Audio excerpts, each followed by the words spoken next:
Hey there, welcome to another boring analytics video. Have you ever felt confused by VLOOKUP, HLOOKUP, or XLOOKUP and wondered how to use them correctly? Today, I'm going to demystify these powerful Excel functions, showing you step-by-step how they work, when to use them, and a few tips to avoid common mistakes.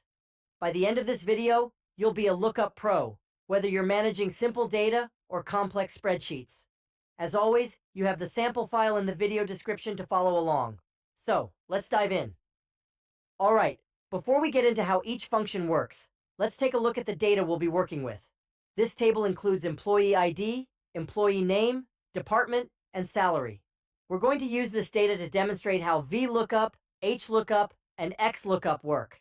Here's a quick overview of what each function does. VLOOKUP looks for a value vertically in a column. HLOOKUP looks for a value horizontally in a row. XLOOKUP, a newer, more versatile lookup function that works for both rows and columns. We'll use this data to perform lookups in Excel. Now let's start with VLOOKUP. The VLOOKUP function is the most well-known lookup function.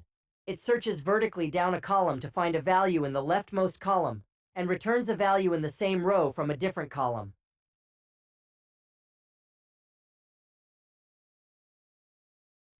In cell J2, let's find out what department employee ID 1003 Carol White works in. Here's how we do it. Type equals VLOOKUP. Select the cell where we have the value employee ID for which we want to find out the department. Here we can also just type the value like 1003, but I always recommend selecting the cell, as we can then change the values and have the results according different ID numbers, which is the usual need in practice. Then we need to select the range of the table from which we search the data, so select the complete table. Or we can also type in the format first upper left cell of the table, colon, last bottom right cell of the table. In our case, it's B2, E7. Next, we select the number of row from which we extract the value needed. Rows starting at 1, so the department column equals row number 3. Last needed info is the match type. False or 0 means we need exact match, so let's type false in close parenthesis and hit enter. Press enter and we'll get result finance. One common mistake is using an approximate match, selecting or choosing true as a last argument for match type, instead of an exact match false. This can lead to incorrect results. Always use false, unless you specifically need an approximate match. Also, make sure the lookup value is in the leftmost column of your selected table or selected range. If your lookup value isn't in the leftmost column, VLOOKUP can't help you. But don't worry, in a few minutes we'll talk about a more powerful function that doesn't have this limitation. XLOOKUP. Now that you've got the hang of VLOOKUP, let's move on to the next function. Next up is HLOOKUP, which is similar to VLOOKUP, but searches for a value in the first row instead of the first column. It then returns a value from a specific row below it. Example. Let's say our data was transposed and stored horizontally. Here's how we do the same lookup for employee ID 1003 using HLOOKUP. In cell J2, type equals HLOOKUP. I2 is the value we're searching for. B10 to G13 is the range of the table.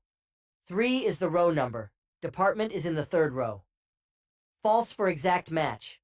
Press enter, and just like that, we have finance. Be careful with row numbers. If you select the wrong row, you'll get incorrect results. And now for the grand finale, XLOOKUP. This is the new and improved lookup function introduced in Excel 365 and Excel 2019. The best part?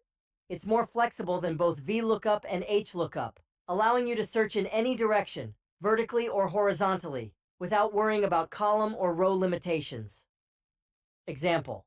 If we have our employee ID in second column of the table, and we want to find related name of the employee, we cannot use the VLOOKUP function, but with XLOOKUP, we can solve our problem. Type equals XLOOKUP open parenthesis, I2 comma. Now we don't select the table range. Instead, we select the column range where we have our lookup value. In our case, employee ID column, D2 colon D7. Next, we select the column from which we need the corresponding value, which is the name column, so we type C2 colon C7, closing parenthesis and hit enter. Boom! We get the name of employee ID 1003, Carol White. You see why XLOOKUP is better. No need to worry about the position of the lookup column. You can search left to right or right to left. It can replace both VLOOKUP and HLOOKUP. Use XLOOKUP for more complex lookups, like finding values in tables that don't follow traditional lookup formats. Not every version of Excel supports XLOOKUP. You need Excel 365 or year 2019, so double-check before using it. Remember, always double-check for potential mistakes, like choosing the wrong row column or using approximate matches. Thanks for sticking with me, and I hope you're now ready to tackle any lookup function in Excel. If this tutorial helped, give it a thumbs up and subscribe for more Excel tips. Let me know in the comments what other Excel functions you'd like to learn about.